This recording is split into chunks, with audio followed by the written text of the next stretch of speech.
Redline oil, formulated to win, proven by me. Redline oil, formulated to win. Formulated to win. Formulated to win, proven by me.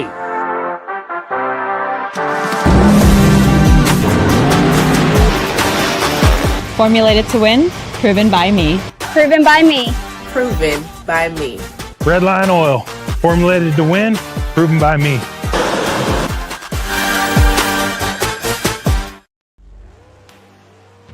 The number one source of friction in your engine is not what you think. Piston rings rubbing against the cylinder walls generate more friction than any other part of the engine. More friction and temperature means more wear and less horsepower. Fortunately, the team at Total Seal knows how to reduce friction and wear through innovative piston ring design. If it takes a piston, Total Seal can build a better ring.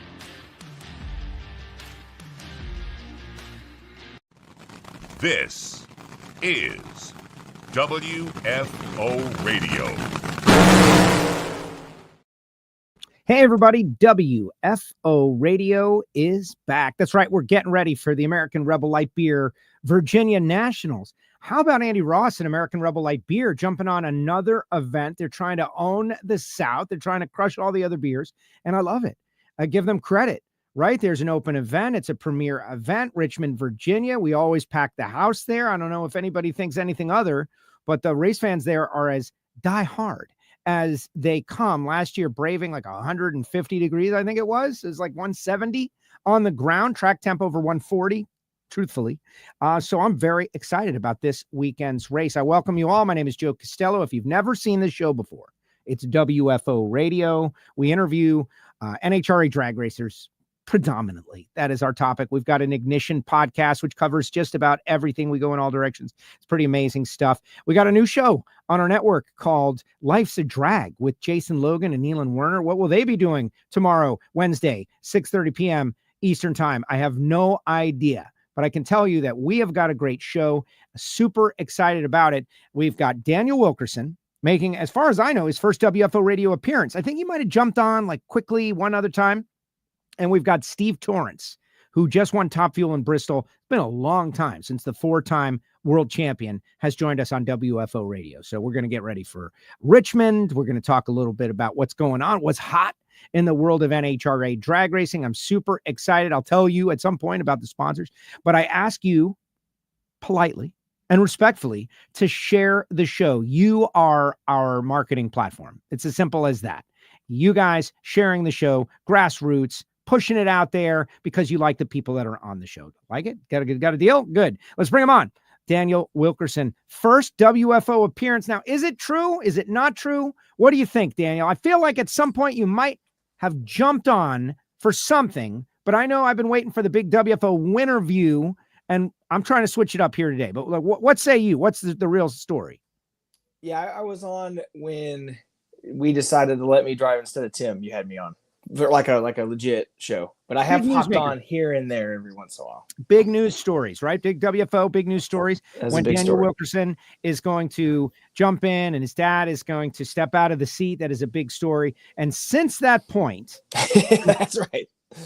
You got it. Since that point, we've been waiting for the big winner view, which is like part of the WFO deal, which is you win your way on. Hasn't happened yet, but the reason it's happening here is like I'm feeling like I'm trying to mess with the cosmic energy here. I very much appreciate that. The WFO bump. It's a thing.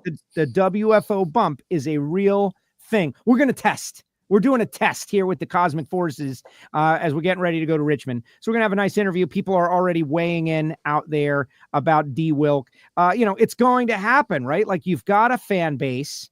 You won as a crew chief.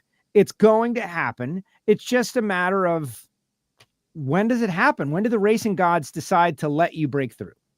We have to, at some point, the race car and I will sync up.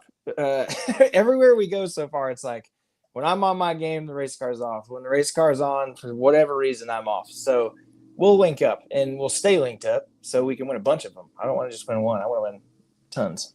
Well, I appreciate that, and I'm trying to get you back on here, and I appreciate that. You got to win that first one first, right? It's so difficult. They say there's 1,000 terms, get the monkey off my back or break through or learn how to win.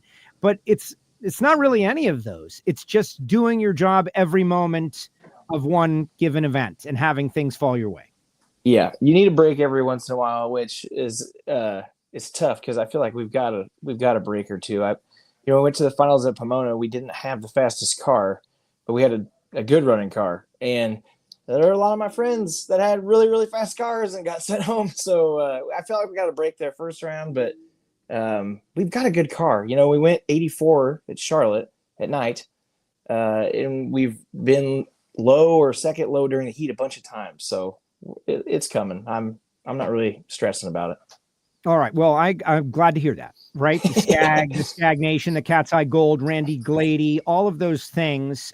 We there's the thing about patience with this sport, right? It never happens as rapidly as you want it to, unless you're Josh Hart, and it happens the first time. But everybody else, it takes way longer. I won my first junior dragster race, so I got spoiled very quickly, but I never won another one. So we're going to try and break that trend too, I guess. That's good. Now you do the big money bracket racing thing from what I understand as well. Like, I don't know that you're as well publicized as some of the others out there that'll go dive in and drop a considerable entry fee, but I feel like you've done that this year. You've definitely run some Mission Food Series events. Clue us in on some of the things that you might do on an off weekend. Yeah. So we try to go bracket racing whenever we can. First off, you stay sharp, right? I mean, any looks at a tree are valuable. I don't care what kind of car you're sitting in. And I enjoy it. I enjoy the game. A lot of people, I have friends like, Andy Bull always said, I don't know how you go backwards. I don't know how you drive slower, but it's not necessarily the speed. It's the game, right? I mean, you know how that is. It's math at 150 mile an hour for me. I mean, I love the game of it. And I don't necessarily do the big money ones because I've had friends try to get me to go to those, and I say, I'm not donating to your prize purse, man. I'm not quite at that level yet. So we keep it local and try to hit up our local tracks because, not that I don't mean to be doom and gloom. They're not disappearing on us, but any support we can give at a local level, I try and do that. Absolutely. Megan is out there. Hi, Uncle Daniel. This is your niece, Megan. And it's my racing niece. Freaking cool. Yeah, it's my racing niece. See you in Seattle. That is awesome.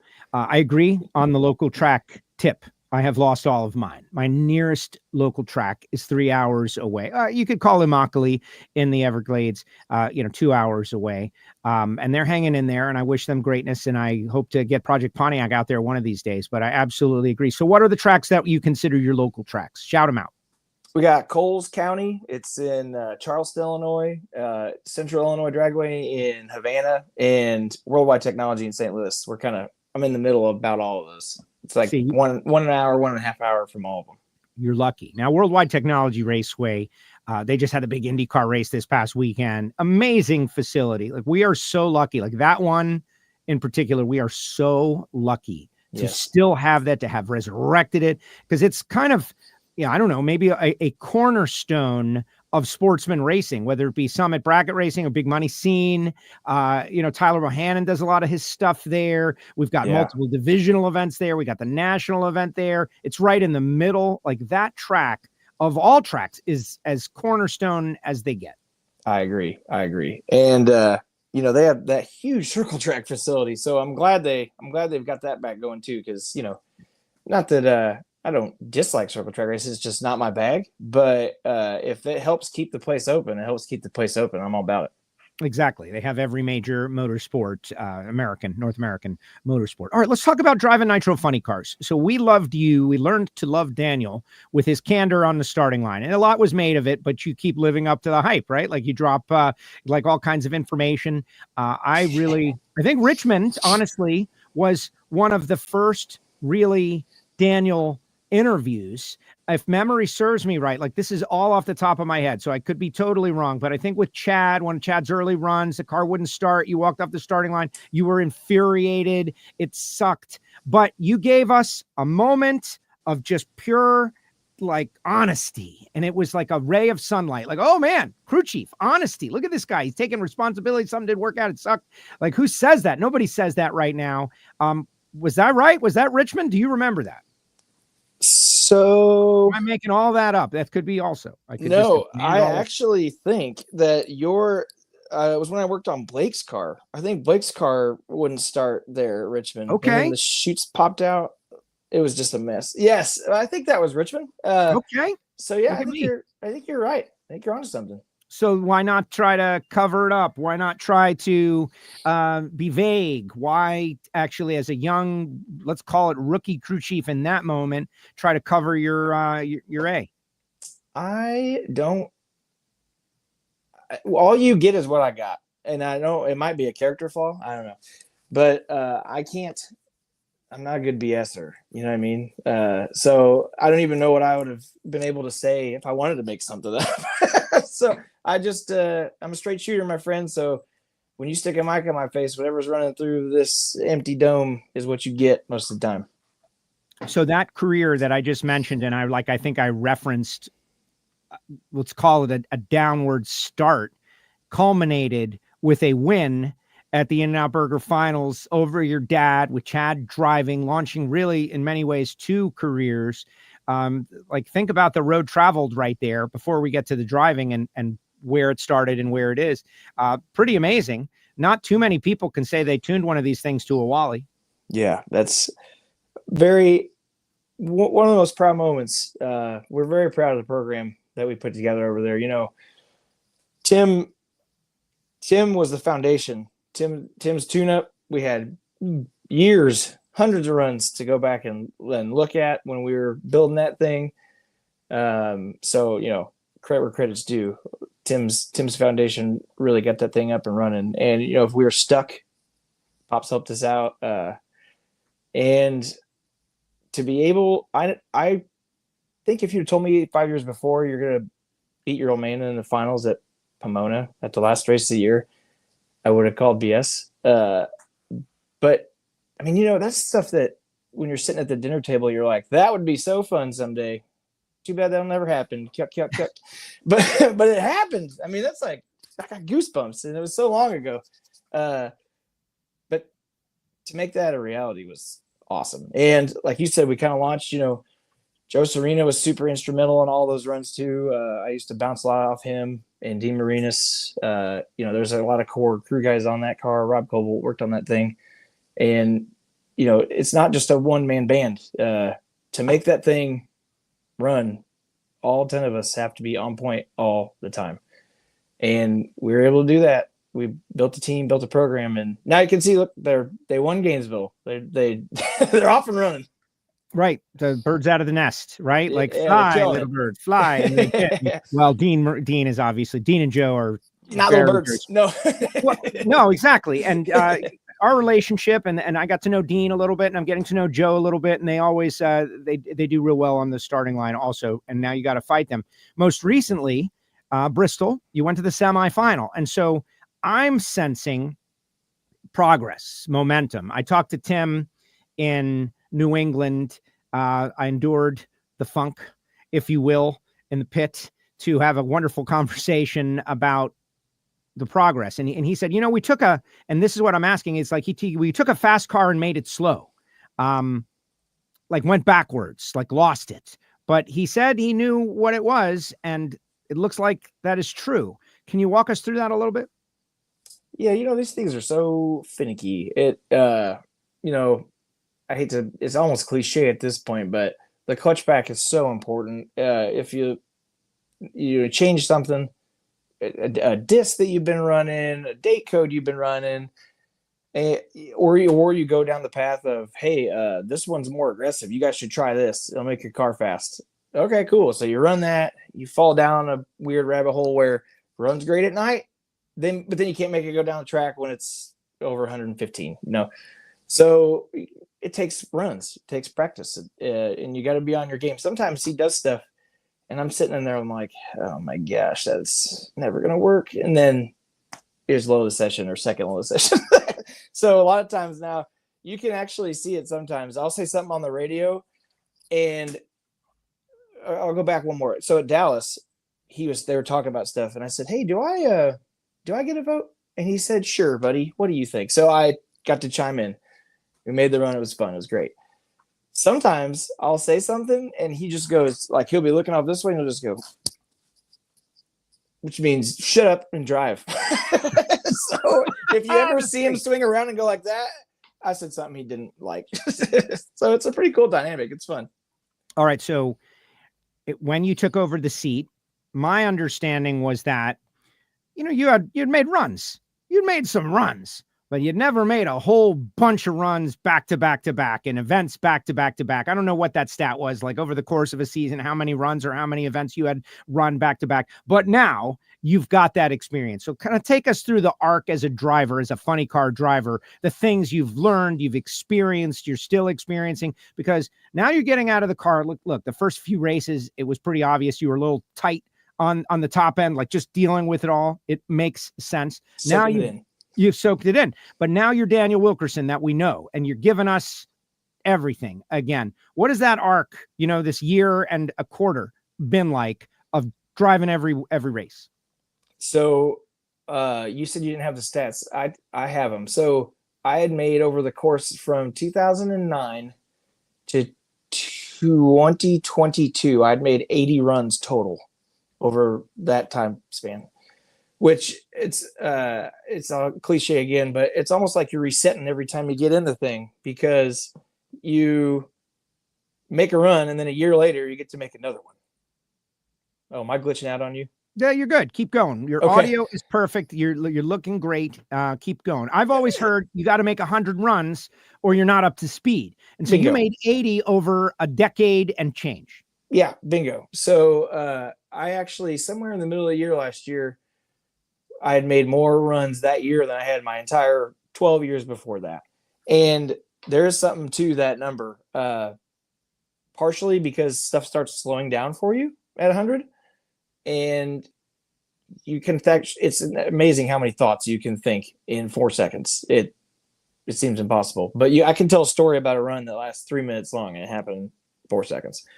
Another thing is that it throws you different scenarios. Like a rough track does not act the same as having a hole out. Like when you have a hole out, it slides over, it talks to you, it tells you things, right? It's like, hey man, we're moving over. You hit a bump on a rough track, you were here, and now all of a sudden you're over here. It's really hard to explain, but it's not the same drive. So you need runs to get all the different scenarios too. Same thing with leaving. You get a chatter. I drove through some tire shake last year that I never would have drove through the first 80 runs. And that came from actually the night session at Sonoma. The thing started rattling. And in my experience, if it rattles a little and then it gets any bit worse, you're done. Just give up. But we came back and we were looking at the computer and it was actually probably going to make it. So that was Sonoma. So what was that? Probably 60, 65 runs. It took me I threw away a good night run. Right. How do you get this experience without having the experience? And that's you got to do it. Got to make runs. Quandary of it all. All right. So we're headed to Richmond, American Rebel Light Beer, Virginia Nationals, one of the smoothest tracks on the tour, from what I understand. Does that negate the Wilkerson advantage, or is that something you look forward to and you guys feel like you could throw down on a good track? It's going to be hot. It's going to be hot. I see like highs of 91, not as hot as last year. It was like 200 degrees, but preview the race. I think the heat levels us back out. A tricky surface is Tim's forte, but that could be with, how smooth it is or how hot it is. So I'm hoping. I saw Sunday might get up to 98. So I actually saw that forecast and I was like, woohoo. Tim goes, I don't know what you're excited about that for. And I was like, you, man, I'm excited because I got you. That's why I'm excited. So we'll see. We'll see how it plays out. A hot racetrack doesn't bother me. I might be a little lighter at the end of the weekend because I'll be sweating, but nothing compared to the boys and girls that work on these things. That's probably why actually Tim was grumpy with me. He's like, we're going to kill one of these kids working on this damn thing in the heat. But I think it'll be a good one. I'm excited. What about that 3 runs in one day deal that we're doing? Last week, Cap said on the show, he got into preacher mode and he said we should be doing 3 qualifying sessions, Friday late afternoon and early evening. And we should be doing 4 rounds of eliminations beginning late afternoon and going into the night at Richmond under their amazing LED light deal to save everybody the anguish of dealing with the extreme heat Is that something you'd endorse? Do you see it as possible? Can, like with Sunday as the rain day, or if, God forbid, we had to finish up. What do you think of that idea? It's not exclusive to Caps, but he brought it up. I don't think it's the worst idea I've ever heard. We used to do that at Worldwide Technology. We used to, because it was in the middle of summer for a long time, and we would start racing at like 4 o'clock. I think the semis were in under the lights because Tim was in the finals there 2007 or something like that, and it was dark. So I'm not against that idea. I live in this little bubble where I work on our race car and I try to do things that makes our race car work. I'm not in tune with what the fans at Richmond would like. Whatever gets more fans there is what I'm for. If they want to see the thing running at night when it's not 95 degrees outside and it gets more butts in the seats and we can sell some more Skag power equipment to those people with their butts in the seats, I'm down. I'm game for that. Excellent. Now, what about that? And I see Steve Torrence is down there. Just want to say shout out to Steve, but okay. Steve, he looked frozen for a moment, but now he's good. Steve, he's got back. You. You'll be up next. Let me make sure. Is he frozen? He's not frozen. What about that? Going from, let's call you slightly anonymous crew chief to Skag driver, high profile, Randy Glady, constantly like using that to market his stuff. He has told me very specifically that this is it. This is the marketing he does. He brings the dealers out. He brings them to you. You entertain them with your driving and off-track personalities. Justin, he's always behind your car. You're behind his car. Jaggy's out there. There's a whole thing going. Team atmosphere when you're on the Skag team. How have you acclimated to that and all the associated responsibilities? Just like on the start line, when you say sometimes I act a fool and you're like, that's entertaining, keep doing that. I'm like, I didn't know what I did. I just talked. And like Ricky Bobby, I don't know. I just started yelling whatever was in my head. One of my favorite things about working with Skag Power Equipment and Randy Glady and the dealers and distributors is that I get to go hang out with those people, and they're kind of my people. A lot of them work on mowers for a living. They're not just salesmen all the time. You know what I mean? So I get the added benefit of a lot of Saturdays, Justin, Dave, Jeggy, and I, Erica, we go out with these dealers, distributors, eat a cheeseburger, talk shop. And I enjoy it. Like I'm here for talking nuts and bolts. A lot of times they want to talk about race cars, but a lot of times we end up talking about mowers or leaf blowers. I mean, whatever they're selling, whatever they got. Got into a discussion about microfiche last week. No, wait, that was Epping. At Epping. Microfiche? Yeah, microfiche. From the library?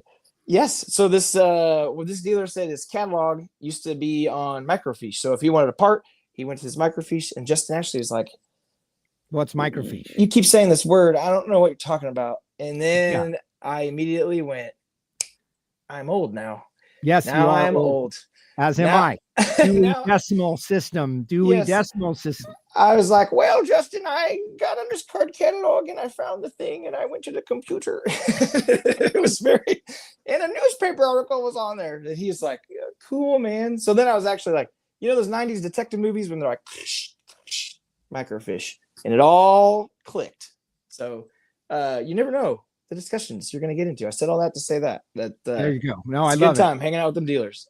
Daniel, thank you for joining us on WFO Radio. We're going to test the power of the WFO universe and the WFO bump. You're going to go to Richmond. You were in the semis last race out. Or, will the cosmic forces reveal this coming Sunday as your day? We don't know. We'll have to find out. But wouldn't that be neat? So. I can't wait to talk to you Tuesday. Wouldn't that be crazy? That'd be crazy. All right. Daniel, thank you very much. Say hi to your dad and everybody. And we'll see you this weekend. Appreciate it. I will. Take it easy. Daniel Wilkerson with us here on WFO Radio. Great guy. We're testing the cosmic energy. We're working it, right? We're trying to manipulate the cosmic forces. One guy who doesn't need cosmic forces, I'm sure he likes them on his side, is Steve Torrence. Steve Torrence, who just won out there in Bristol, will join us seconds from now, right after this. For more than a decade, FTI has strived to become the leader in the aftermarket performance transmission and converter industry. We've joined forces with McLeod Driveline Components under the leadership of top fuel funny car pilot Paul Lee and now have a larger distribution network, more resources, and more power. Come see us in the pits and ask how you can join the FTI family. It's not cheating, it is the competitive edge. Welcome back to WFO Radio. We encourage you to share the show. Why? Because we've got a 4-time Top Fuel world champion who's back in the winner's circle. It's been a minute since he's been on WFO. I'm going to try to figure out when the last time it was. Steve Torrence. What's up, Steve? Welcome back. Hey, man. How you doing? I'm good. Thanks for having me back. You're like in a giant gymnasium. Capco has like expanded so much. You are in a giant location compared to the last time I remember talking to you. Has your office expanded? Yeah. We built a new office last year and moved in and got some cool things back here behind me. A couple photos, and my little girl's up there and up there. Nice. So yeah, things are going well. Plane guy. You a big plane guy? You got model planes. Everybody loves model planes. Car guys all like those are replicas of airplanes that I have or have had. So yeah. Very nice. Very nice. All right. So you made it back, the winner's circle. You've had a couple of commentary moments over the course of the season so far. And it was almost like, I don't know, when you said this has to be fun or I'm not going to do it. Like I need to be having fun. Otherwise, what's the point? It was as if like it became more fun again. I don't know. Like what was the connection with that moment and the on-track performance? Because, Bobby says you guys have been struggling, but you're kind of enjoying it. Take us behind the scenes with that.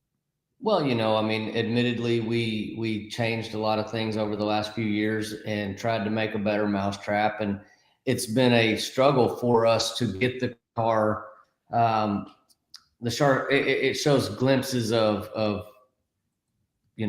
great promise, and then it goes out and it's not very consistent. And so those guys worked very diligently, very hard to get it where it was at. And we made a few changes and went and tested before Chicago, made a couple laps, went to Chicago and saw some of that consistency. I think that we had talked about it. They made a mistake there in the semis for Chicago. Going to Epping, went there and just crazy weather conditions that we weren't able to really figure out with the changes that we had made, but then picked up where we left off in Bristol. I mean, that's typically a very tricky racetrack. There's a lot of variables there with the surface and how smooth it is or isn't, and then just given the different conditions that you have, it may be cool and have some forecasted rain, or it may turn out to be super hot and you got to try to navigate a greasy racetrack. So very proud of the guys, very proud of the car. And it all goes back to, we do this as a family. This is what the Torrence family enjoys to do. We have tons of support from everybody here at Capco. And if it's not something that we're having a good time doing, there's really no point in doing it. So we've been working at that and trying to get that whole position changed. I've had so much fun being a dad. This was Father's Day weekend, and I got to spend some time with my little girls and hang out, and my wife. So we enjoyed that weekend, and now it's time to go back racing. But I feel like my race car's coming back around to me finally. I think it's great. I know you got a lot of fans. I was checking out your social media last night, and you've done a lot of great things, like interesting, informative drag racing pieces that aren't just like, hey, look at Steve, he's on a horse. It's more like 4 cars and of Top Fuel dragsters have more horsepower than a whole field of Indy cars, like informative stuff. What I noticed is that 98% of the comments were attaboy, positive, go get 'em stuff. So you've cultivated a fan base around your team, winning the 4 championships, doing whatever it is you do, that are really supportive of you. It must be nice to deliver a win for them. It's exceptionally good timing. We've had so many fans and people that have supported us. And I've been on both sides of the spectrum. I mean, I've been on the side where sometimes people don't like you because you're winning. Sometimes they don't like your attitude. Sometimes, everybody has an opinion, and I welcome that. And that's perfect. But the people that have stood behind us and maybe changed from not liking us to liking us, I'm thankful for that. I try to just be me every day and go on and do what we do. But to to be able to finally pull through. I mean, even the guys that support us at Toyota and Redline and Mac, you know, I've talked to them. I said, sorry guys, we're doing the best we can, and we just don't have it figured out just yet. And so to be able to call them and say, hey, thanks for sticking with us. We did get back into the winner's circle. We're trying to continue with that momentum. And that was a much needed, much welcome weekend, and a great Monday to be able to call and talk to those folks, to be able to see the posts that were on social media. We're doing all we can do to try to be better. All right, so let's focus in on a couple of key races. Pick it up. We're getting ready for Richmond. We'll focus on that. Obviously, round one, Dan Mercier, always tough. Round two, Clay, always tough. But the Tony Stewart matchup, to me, was really interesting because the guy had made 5 consecutive final rounds. He had won 2 races. He'd been a freight train. Like, he has arrived in NHRA. And I think we all feel that his presence can be helpful to growing the sport. And now here you are. He's in your way. And what a great race it was. You guys battled, and it came down to thousandths of a second. What's it like racing, like, the new Tony Stewart successful drag racer to go to the final? I've gotten to know Tony pretty well this year and spend some time with him. I like the guy tremendously. I think that we both share the same drive and passion and will to win. Above all, and it makes you a competitor. It makes you a better competitor. And to go up there and to get to race somebody that has accomplished so much in other motorsports, it gives him a lot of credibility. But I've accomplished a lot in drag racing myself, so I was confident going up there. I knew they had a good car, but I knew we had a good car too. For him to go down that right lane, which was problematic for everyone. We didn't make it down that lane in qualifying. Very, very few cars made it down that lane. That shows what caliber of team that he does have, and he's doing a great job. I remember this was probably 17 or 18. I went to the final there at Bristol. It was our 9th final in a row and would have been our 9th win in a row.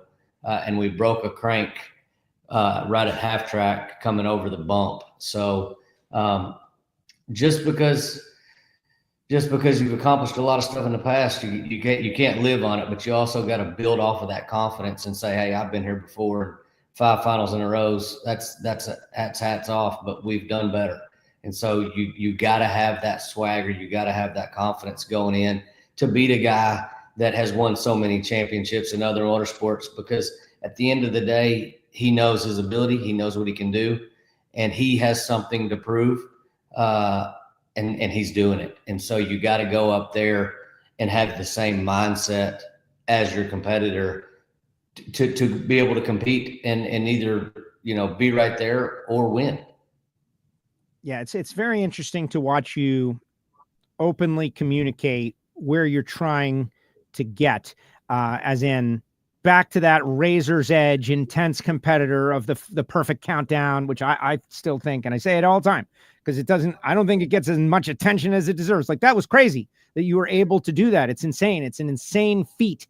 And until someone does it again, which I don't think it will ever be done again, but until it gets done again, it's going to be talked about. But people are weighing in, saying congratulations, and Blake says congratulations, but trying to get back there as a driver. But right now, driving is not the most important thing to you anymore. You are now a dad. You've got a family. You're running the business. It's just a different mentality. You're balancing more. You're trying to get to a place maybe temporarily. Like, you can't be that kind of intense all the time. How challenging is that? It's exceptionally challenging. I think that you just have to be able to compartmentalize and get into that zone of competitor. And I think that maybe someone does go sweep the countdown, but I will tell you, mentally, it was one of the hardest times of my racing career, because every round, every race win, every round win, every race win, the pressure compounded, because you're closer to a championship. You're closer to being perfect. And then you clinch the championship and you still are on track to be perfect and do something that no one has ever done. And it was very mentally taxing. We won the final round, the final race, to go perfect in the countdown on a hole shot against Tony Schumacher, the winningest driver in Top Fuel history.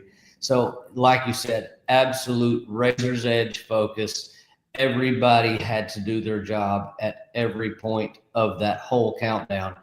And it was difficult. And looking back on it, I can tell you how difficult it was, but in the moment, you don't realize that. You're just going, you're fighting, and it was fight or flight, and you needed to go for it. It became less about winning the championship and more about being perfect and clinching the countdown. If there was to be an NHRA 30 for 30 style documentary that was not related to John Force, I think that's the topic. That's the topic. There's 6 races that you guys had to bring it. And like you said, everything you just explained, maybe someday we'll get to that point. Jolie Stanfield is out there and wants to know if you ever miss sportsman racing. You ever miss sportsman racing? I do. I miss the camaraderie and a lot of the folks that I grew up racing with. I have tons of friends that I basically consider family that I met sportsman racing, super comp, alcohol dragster, all of those categories. But as far as the actual racing, it's some of the most difficult, easy to get beat racing that there is in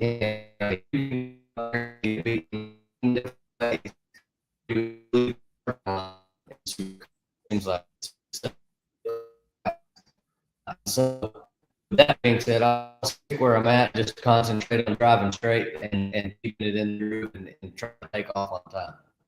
Absolutely. Now, like you broke up a little bit, but we know exactly what you said, and it is brutal out there, and that's why we love it. And that's what's crazy about drag racing is you could be in Top Fuel, and your dad could be in Super Comp, and you're both trying to accomplish the same thing, which is to win, and it's very challenging. Steve, give us a little preview on Richmond. Hot, smooth, cool track, usually a good crowd. One of the smoothest tracks that we go to. I look forward to it.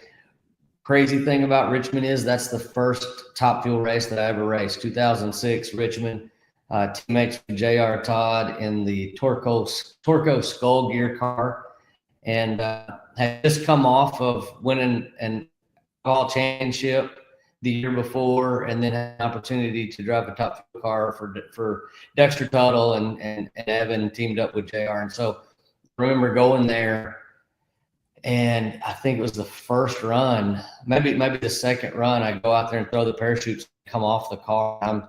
The whole while I'm thinking, man, this thing doesn't stop very good compared to the A-Fuel car. And then we got to the end, and Reinhardt's down there at the end, and the parachutes have gone off, and a body panel blew off. But looking forward to going back there. We've had success there in the past. It's one of the greatest surfaces that we race on. The track is unbelievable, and the fans are great. I have not looked at the weather, so you're calling it to be hot. Relative, not as hot as last year. Relative, like mid-90s. Well, yeah.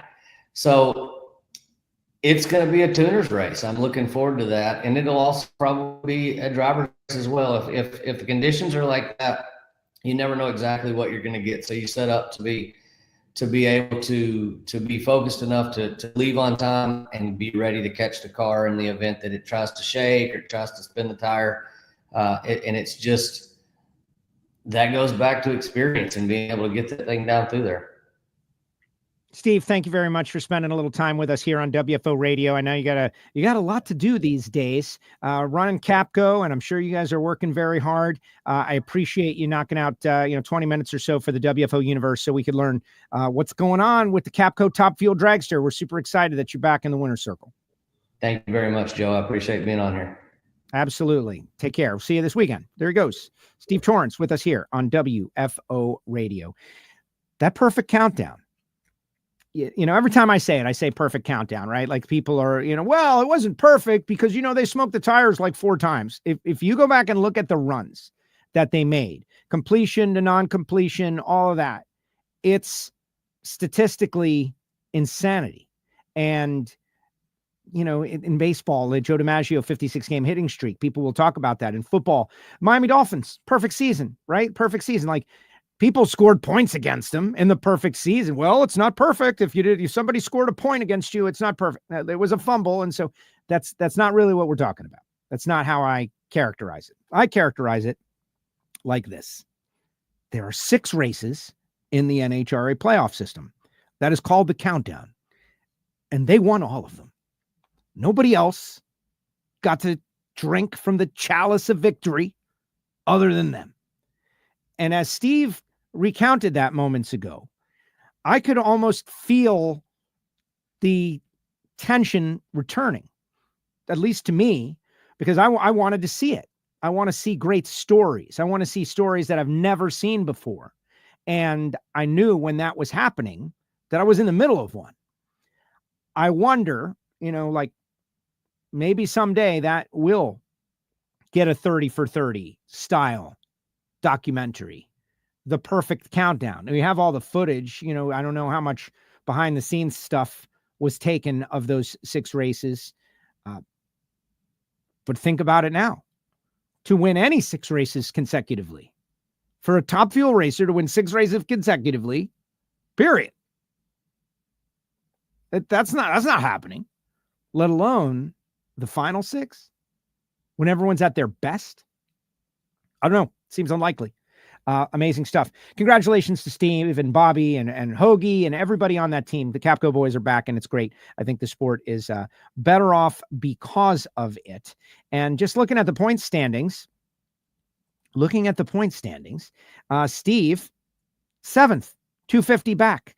You've got Tony Stewart showing the way by 76, by 142 over Antron, by 76 over Sean Langdon. And then you got like a real cluster, 162 over Justin. Justin has made 5 finals, runner-ups, hasn't won yet, but having not the Justin Ashley type season that we've seen so far, but he doesn't want the Justin Ashley season that we've seen so far, where you win a bunch of races at the beginning of the season and you come up a little bit short in the championship. Like they are trying to break that mold. And I think doing a pretty good job of it. Steve, 250 out, just ahead of Clay in 8th, Josh Hart 9th, Sean Reed in 10th. Got 10 cars really gunning for the championship now that Jasmine Salinas has fallen out and Ida is a part-time team. Not going to, Ida would have to make the top 10 and has to basically outrun Sean Reed, and she's not running a full season. So I don't see that happening. Maybe it will, but I don't see it happening. But good for the Capco boys and the fans of Capco. And yeah, if you haven't checked out their social media, I highly recommend you do. Like I was on his Reels page on Instagram, and it's a different vibe. It's more about like, this is drag racing. Drag racing is the most powerful motorsport in the world. Dragsters are faster than anything else. It's kind of a different angle. Speaking of social media, I put in the comments section the newest Attention in the Pits. Really cool. Roy Haynes' new Jerry Bickle Top Sportsman car. Immaculate. I highly recommend you check it out. All right, guys, we're going to take a quick break. But when we come back, we're going to take your comments and questions and talk about whatever is on your mind as we get ready to go to the American Rebel Light Beer Virginia Nationals in Richmond, Virginia Motorsports Park. It's going to be great. I'm very excited about all of it. But first, I want to tell you about Bernie's Speed Shop. BURNYZZ.com. This is Josh Hart's home base, 100,000 square feet up there in Ocala, Florida. He's got an incredible culture that they have developed there. Like the employees, they want to go to work and they want to be there and they know that they're building something and they get these cool cars that come in and they're buying and selling on consignment. They're looking for inventory. So if you've got an amazing classic car sitting in your driveway, like I do, maybe you want to let them sell it for you, or just sell it directly to them as they're always looking for inventory. But maybe you're looking for a frame-off restoration, like top-notch, one of those extremely high-level cars that you see go at Barrett-Jackson that are perfect inside, outside, and underneath. That's what they do. They have something as related to all of that. Go to Bernie's.com, check out their website, go to their social media, or reach out to Brittany or any of the team over there at Bernie's Speed Shop, because they do a great job and they are ever growing. Josh Hart running in the FlexJet Factory Stock Showdown. Pretty amazing stuff. And one more sponsor I want to mention, HusseyPerformance.net. Quality copper head gaskets, of course, very big in the top alcohol ranks and in the fuel ranks, but they're not just copper anymore. They have expanded beyond that. They can get them to you very rapidly. These are all the customer service things that you need to hear if you're going to be an active race team. HusseyPerformance.net in Beaver Falls, Pennsylvania. Call the shop 412-716-4872. Quick anecdote. Pulling the headers off of Project Pontiac. I did it this past weekend to send them to be jet hot coated. I had been just agonizing about rust. I remember at the Engine Performance Expo, John Kazi did an example, one of the videos at the Engine Performance Expo. I'm giving you a lot of information, but stay with me, of how the inside of headers, whether you like it or not, they rust. And how when you click over the starter, in many cases, the first motion sucks that rust into the engine, which is bad. And I kept thinking about that Kazi visual. John, you caused me a lot of work with this. So I couldn't help but think, all right, these headers, I got them. Hedman Hustler provided for Project Pontiac, really amazing. But I did not, in Miami, Florida, there's no one that coats. Can you believe that, guys? There's no high temperature coating. There's not. No one that has like a reputation. So I reached out to Sportsman Racer Brent Posse, and he's like, hey, man, Jet Hot, they're the best. And so I've been thinking about the rust. So I finally pulled them off. And now I'm going to send them away to get Jet Hot coated. And now I have header gaskets that I have to get off of the header. And the way it had worked, one side just went right on really easily. And so I used the gaskets that we'll call them OE. The other side had a problem, couldn't get it on there, cut one of the gaskets, ruined it. So I had to call David Allen, HusseyPerformance.net. Now, it was not going to pull off the other header and replace just the gasket. So I had one OE gasket and I had one Hussey Performance gasket.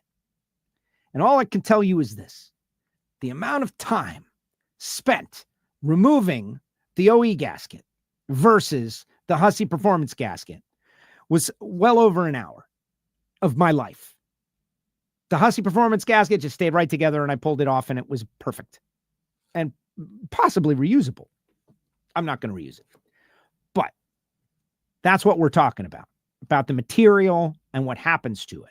And so check them out, HusseyPerformance.net. Appreciate those guys and David Allen and his team being supporters of WFO Radio. Thank you very much. Don't forget, WFO is on PowerTube TV. They just had their first big pinks in Rockingham this past weekend. It was great stuff. We will be back with your comments, your questions, final thoughts. Looking to replace your OEM diesel particulate filter or diesel oxidation catalyst? Look no further than DPF XFit, a complete line of aftermarket diesel particulate filters and diesel oxidation catalysts designed as an exact fit OEM replacement with all makes coverage for light, medium, and heavy-duty trucks. With thousands of units in stock, we ship the same or next day, and be sure to check out our comprehensive reverse OEM lookup tool. Always new, never remanufactured. For more information, be sure to visit dpfxfit.com. That's dpfxfit.com.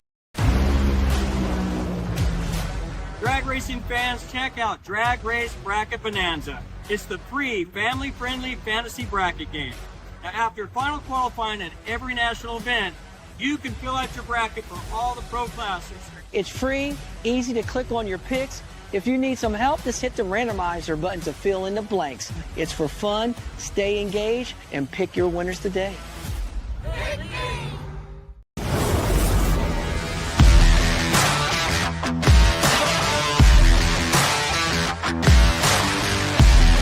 Foggit is a high-performance fogging oil designed especially for internal combustion engines. Foggit can be used by everyone.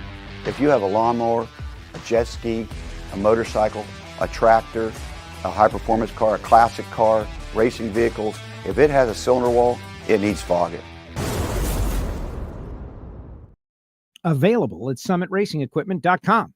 Get your can of Foggit. Yeah, those engine performance expos that I did as part of the Hidden Horsepower podcast with Lake Speed, I learned so much. One of the things that I learned, obviously, is that you got to protect your home as well, which is why we talk about Foggit so much. All right, let's see what everybody's got to say as we roll into the final segment here of WFO Radio. How about that drag race bracket bonanza? Don't forget, the guys from Life's a Drag will be on Wednesday, 6:30 p.m. Eastern time. But you can hear the show at any point by subscribing to the podcast feed, the WFO Radio podcast feed on Spotify, on SoundCloud, on Apple has their show. So you never have to worry about missing one, or you can watch them live on YouTube or on X or on our Facebook page. Which, the Facebook page, got to tell you, I'm losing a little faith in it, guys. We got like 15,000 followers on there. Been cultivating it since the very beginning. And now Facebook is deleting old videos and they're trying to free up space. It's just, I don't know. I think YouTube is the place, guys. I think you need to subscribe and click the bell. Let's see what people have got to say about this show and your thoughts on the American Rebel Light Beer Virginia Nationals. Let's see.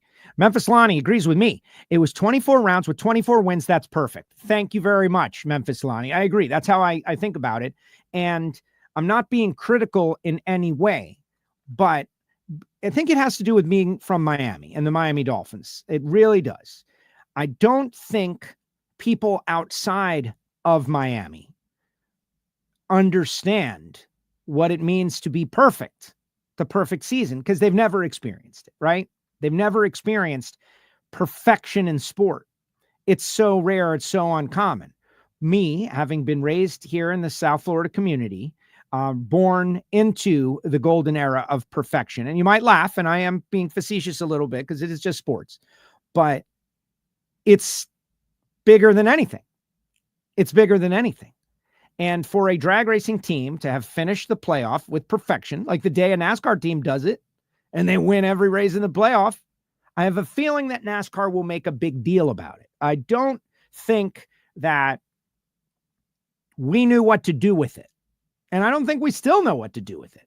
How awesome an accomplishment it is. I don't think people within our sport, and the reason I say this is I've had conversations. I bring it up as the big thing, like every week, all the time. It's one of my big things that I talk about, right? People will always fight me on it. Well, back in the day. No, perfect is perfect. Perfect is perfect. All 24 rounds, 24 wins. Mike Cage, Edmonton will win the cup. I wish you great luck with that, Mr. Cage. Competition. It's amazing. It improves the breed. All I can tell you is that I have enjoyed greatly watching the Florida Panthers, who play 20 minutes from my home in the WFO radio studios, play Edmonton. It has been fantastic entertainment, anxiety-filled, great stuff. Check back in after it's over. AJ says, first of all, happy birthday to AJ. Great interviews. What's up, Memphis Lonnie? Blake is out there saying, what's up? Great show today, as always. We got what you need. Thanks, Joe. Well, listen, David, honestly, I'm appreciative of you guys being involved with WFO radio for years now, but that was a real eye-opener. Like cleaning the headers of the gaskets. Now, I could have just sent them with gasket material on there, but then I started thinking like, well, what if they don't get it all off? Or what if they, I don't want to make work for people. So I got out my scraper. Can Hussey do BMX parts? Are there any gaskets as related? If it's flat, we can cut it. Look at this. Deals are happening in the chat section of WFO radio. Yeah. Use a ball peen hammer, tap gently, and the gasket falls off. No, that's not. I wish that was the case. That's not what happened here. Let's see. Another excellent show. Joe and guests. Let's see what else. Antdog starting a new job Monday. Back to BMX and going to drag races. Good job. This guy wants me to bring Project Pontiac to Reading. That is not happening. Recovering and enjoying the show, Joe. Wilk is a great interview. Dragster Jeff, who's recovering from routine. And hopefully I won't make you laugh, Jeff. Let's put it that way. We missed you on Ignition. If you guys haven't heard the Ignition show, it's pretty great. We got people checking in from around the world. How did you do with your Drag Race Bracket Bonanza picks? The answer is great. I finished in the top 5 in the whole WFO league. Maybe the whole league, period, in Pro Stock Motorcycle. Other than that, not so great. Tough stuff, this Drag Race Bracket Bonanza. I'm just not seeing this number 16 beats number 1 2 races in a row, you know? It's kind of out of my line of sight. Carlos says, greetings from Alaska. Greetings, Carlos. How are you? If they can't get a 30 for 30 type documentary on the Torrance's perfect playoff season, maybe Brian Loans can do one of his awesome features on it on that season. Maybe Brian Loans would like to do that. I'm politicking for it to happen right now. Brian Loans, I think you need to be doing this. No, look, it's historic though. That's the thing. Brian is heavy into history and history of machinery, and I like it too. But Brian is driven. He's got a passion to create these features, and he does very well. If you don't follow him on Instagram, he's got like thousands and thousands, like over 100,000, maybe it's more now, followers on Instagram. But I think it should get the full treatment. That was an unprecedented and probably never to be repeated occurrence. Austin Prock was giving it a ride last year, but they were unable to do it. And it ended early. It ended in St. Louis. Great Ignition show. Good show, says Latoya. What's up? Oh, the bird dance. Yeah, Morris Day and the time, right? Coco Beware. Now, Joe, will you be at the JEGS Sports Nationals in South Georgia Motorsports Park coming up a little less than 1 month from now? And the answer is, Latoya, unfortunately, I will not. We have elected to take Project Pontiac apart and correct a couple of things that we could not get absolutely perfect the first time around. Sent the converter back to FTI and Grant and the folks over there. Part of the FTI deal is that they will give you a, like an adjustment.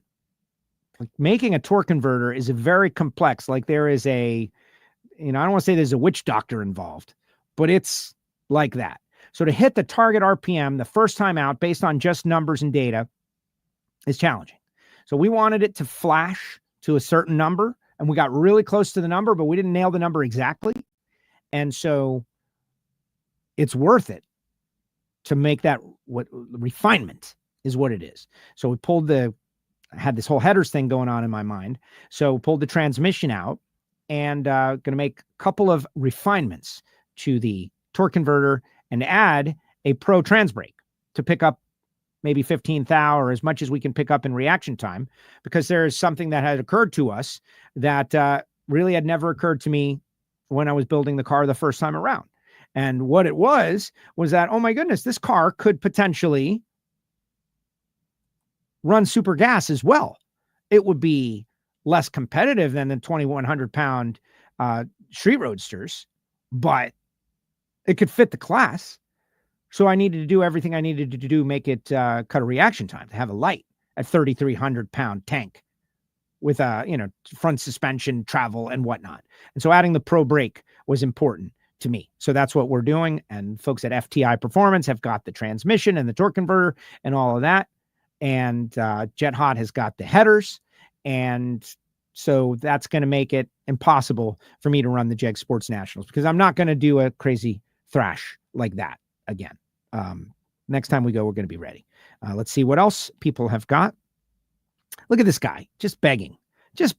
Henry G. Dang, people, hit the like button. Henry's right.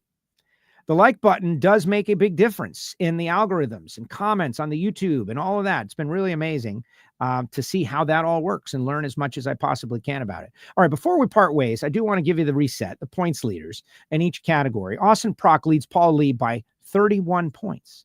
Paul Lee, hanging tough. Jack Beckman, 44 points back in third. Caps, 100 back. 109 back, you got Matt Hagan.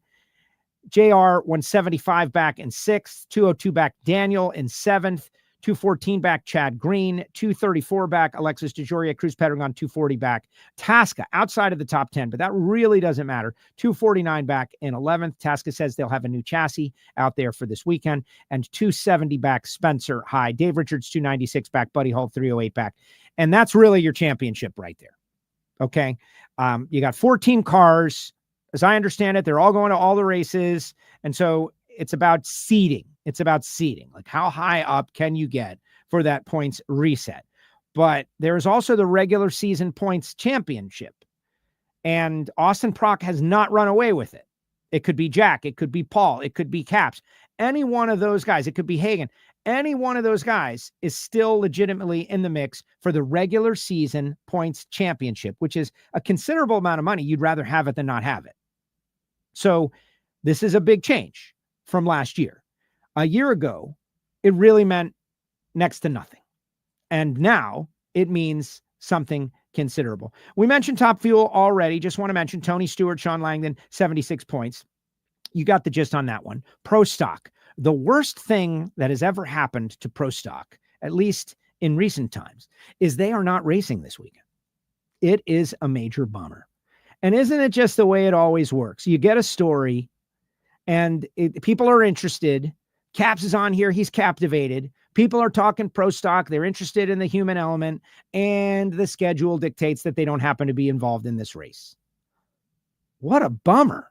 Like, that is nothing anybody can control. You certainly couldn't predict that at the start of the season. Now, a lot has happened where we last left off. We're going to be talking about it on the Hear It from Heiner show. It's for Patreons. This is what we got queued up for today, assuming everything works out.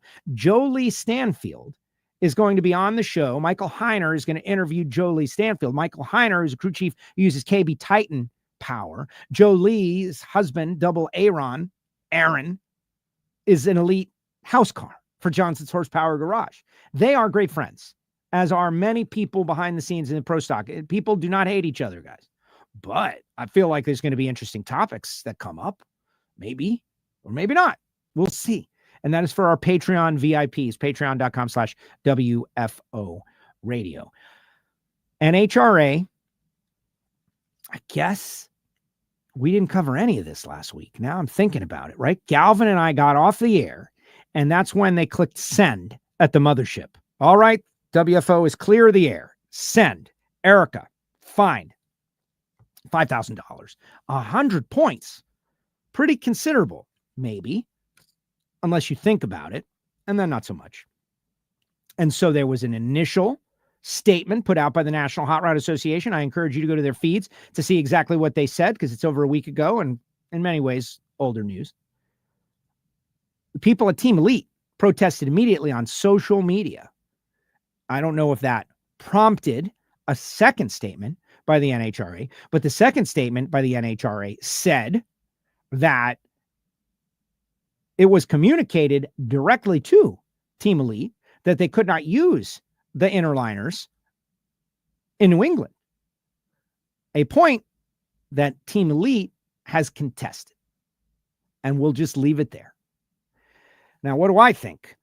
I think that I don't have enough information, and it would take some real intense journalism to find out who knew what when, and really put people's feet to the fire and try to figure out, is someone making a mistake? Did they forget a conversation that happened? Did it happen between two people that are a little bit further down the chain?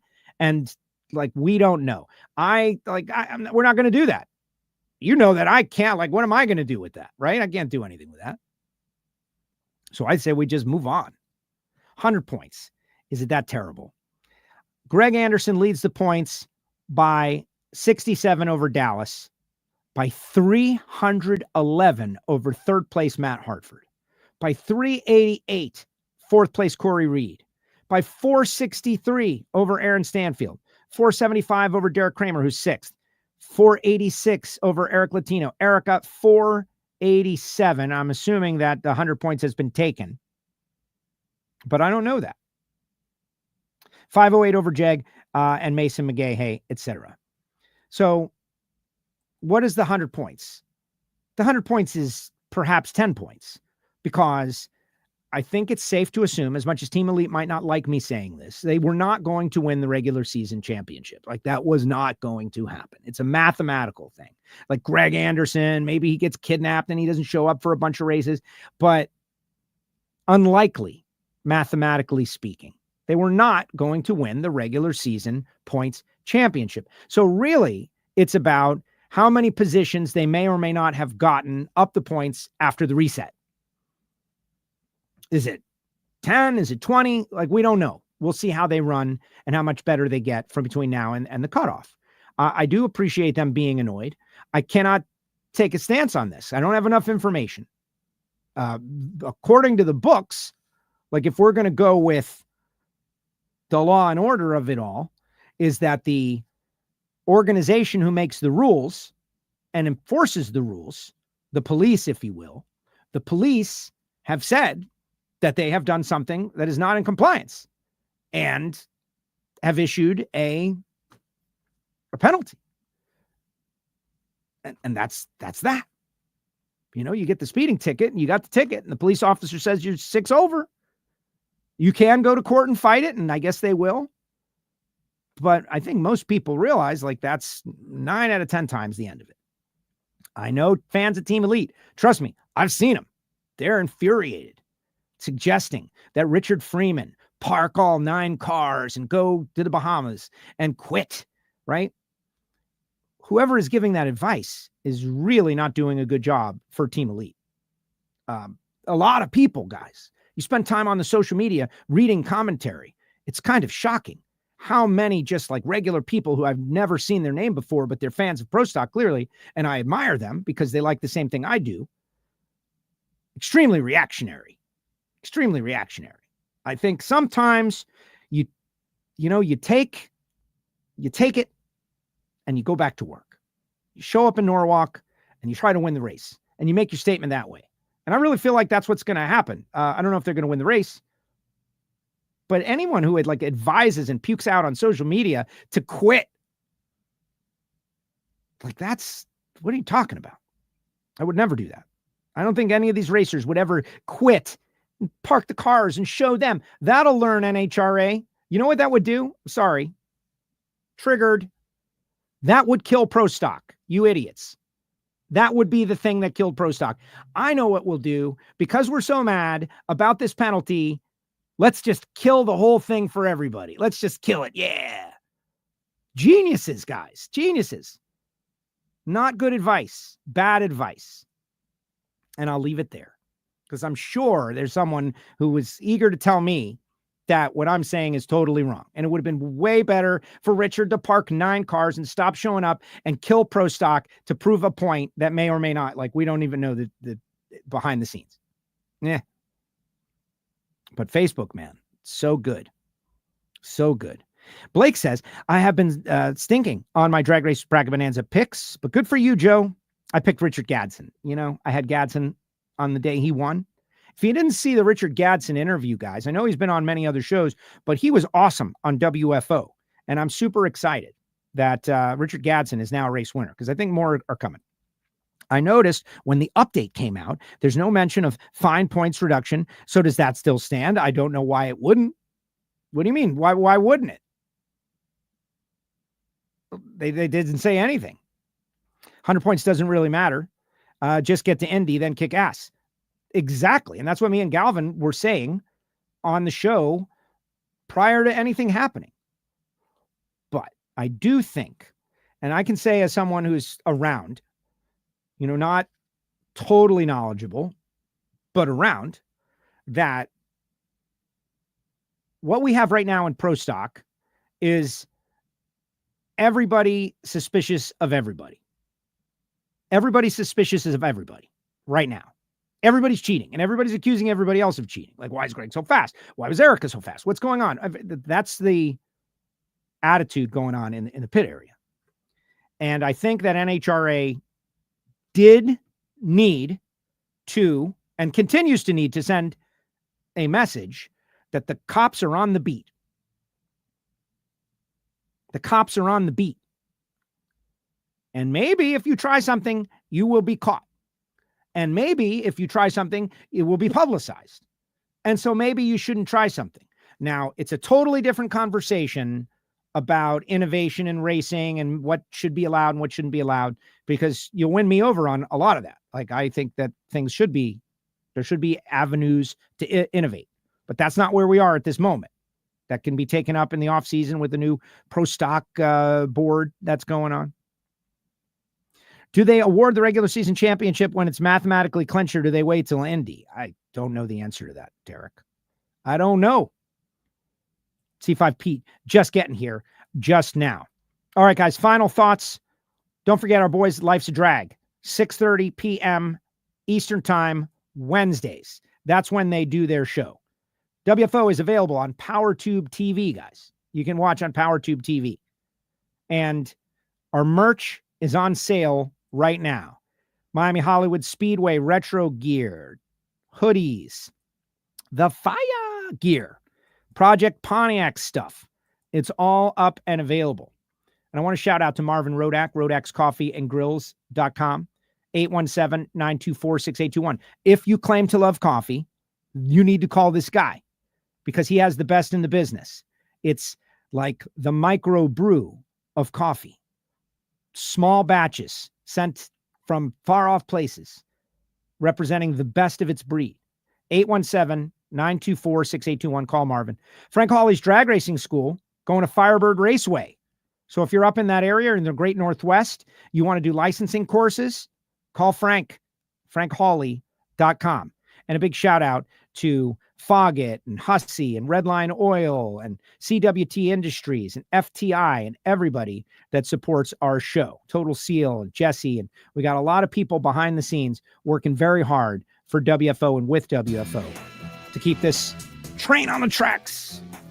Thank you very much to Daniel Wilkerson. Thank you very much to Steve Torrence. Guys, you can follow me on X, WFO Joe, or Instagram. I guess I could be more active on the social media. You know, sometimes you feel it, sometimes you don't. But going into the race weekend this weekend, I'm excited. If you're going to be at Richmond, remember, Friday, Lucas Oil Car, Saturday, 3 sessions of Mission Food Series qualifying. And then Sunday is race day, typical. Would it be cool if we did what Cap said and we raced on Saturday night? You know, I'm all for trying things. It doesn't have to necessarily work. Blake says, I agree with you, Joe. I think the elite team, specifically, and Erica, will win Norwalk. Don't ever count out Erica Enders. We've learned it a long time ago. You don't count her out. She has another gear, and especially when she's angry. When she's angry, she's at her best. And so now I think it's safe to say she might be angry. And so we'll see. But as unrelated to everything else. Greg Anderson's still the favorite. Pro Stock Motorcycle standings. Kind of interesting.